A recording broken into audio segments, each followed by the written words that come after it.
fact, Gender Equality Week. But what we say at the Equal Pay Coalition is that every week should be Gender Equality Week. We want women's economic justice, and we want it now.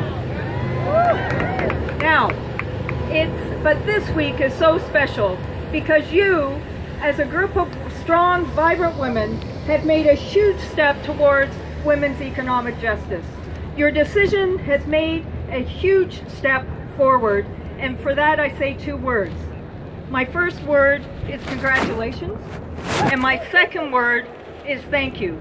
Thank you on behalf of all of the members of the Equal Pay Coalition, which is some over 40 groups of women's organizations, trade unions, business associations, community organizations, women fighting for economic justice. You know, you organized, you educated, you mobilized, you resisted, you litigated, and you won. Your persistence paid off, absolutely paid off. Now, no doubt some of you are asking, like, oh, for goodness sakes, this is our basic human right. Why the heck did we have to fight so hard? Why have we fought for decades for this kind of economic justice? Pay equity is a basic human right. Why do we have to fight for that? Well, unfortunately, the answer is that we're fighting against systemic discrimination. And systemic discrimination is what you took on. You took it on and you won. And for that, I say thank you. Your work of organizing, educating, your resistance is frankly inspiring us all. Like, look at us all here. It's absolutely, your activism, again, your organizing with the coalition made a difference this year in particular in so many ways. So we thank you because your litigation, this decision, will make a huge difference for women, and I just want to speak to it in three ways, if I may. First off, this decision and your efforts meant that women's caring work is recognized. And what that means, as you may have read in the decision, is that that gender trifecta of services provided by women for women in relationship to women's reproductive health was fully recognized. And for closing the gender wage gap, this is so important. We know that the more women that there are in an occupation such as midwifery, the lower the wages. Women's work is undervalued and women's work is underpaid. And so for those women who are working in childcare, whether you're a living caregiver or working in a childcare center or an ECE, your work's now going to be better valued. If you're a teacher working with children in our schools, your work will be better valued. If you're a woman working in home care with our disabled and elderly, your work will be better valued. And if you're working in long-term care, your work will be better valued because, sisters, of what you have done. So, for women who are caring at the start of life to women who are caring at the end of life, it is your activism and this decision which are significant legal affirmations of what women have been saying for decades. Our work, our caring work matters. Hell yeah! Yeah!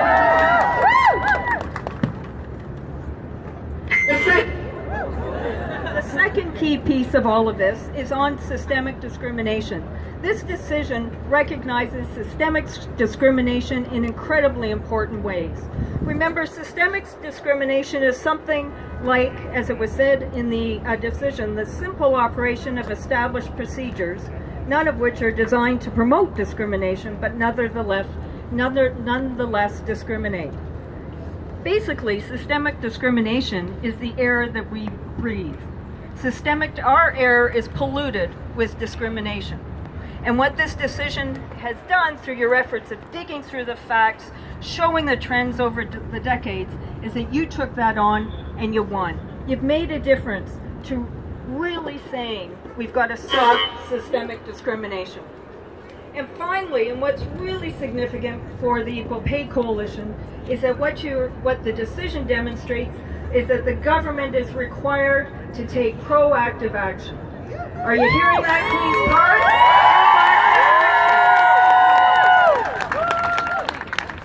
You can't simply operate as if it was a normal procedure. You can't simply operate in the way in which you did and have done for decades. You can't ignore women's work. You cannot delay matters. You cannot create procedural deficiencies that deny women's access to fair wages and to be fully valued. And this decision clearly says you can't hide behind tough bargaining. You need to look at the discriminatory and the gender impact of the decisions that you're making and the treatment of groups such as midwives.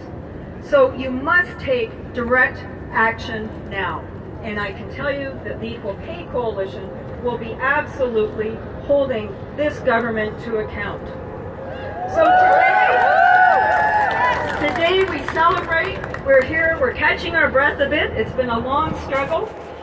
We want to renew our energy by hanging out together and talking about and celebrating the victory today, because we know the gender pay gap is far from closed. Women's economic justice is long overdue. We know that for Indigenous and racialized women, the pay gap is very large. For instance, Indigenous women are suffering from a pay gap of over 45%, and that simply isn't good enough. So, for the Coalition, we'll use your great work to hold back this regressive and discriminatory tide that is now existing here at Queen's Park.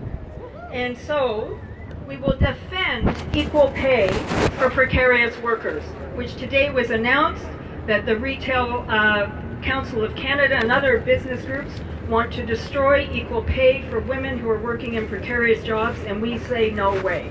We will take that on, and your decision will help us.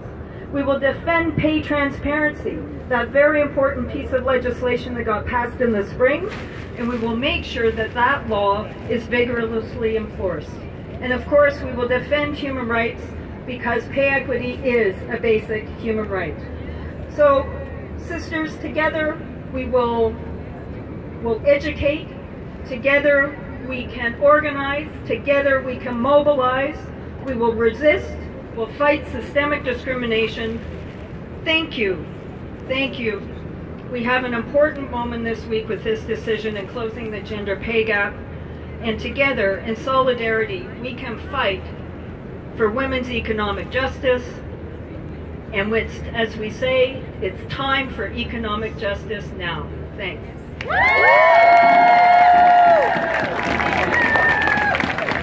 Thank you, Jan. Thank you for bringing that message of solidarity from the Equal Pay Coalition.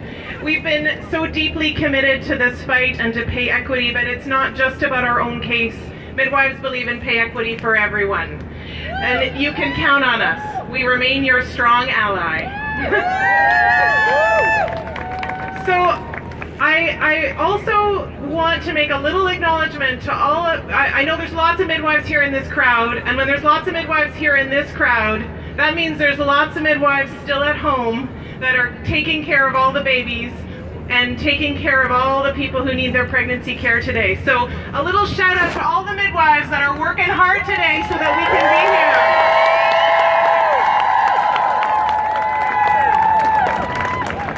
And if you want to share that love, you can pull out your phone, take a picture of this crowd, tell them how important it is that you got to come here today, that you got to share in this. Make sure you tweet out, Facebook out, Instagram out. I think I sound like I'm 85 years old. I'm like, there's probably something else, I don't know. Send it out. I love midwives. Make sure you hashtag that overdue, okay? All right, and now I would like to welcome, as midwives, our fearless leader, Elizabeth Brandeis.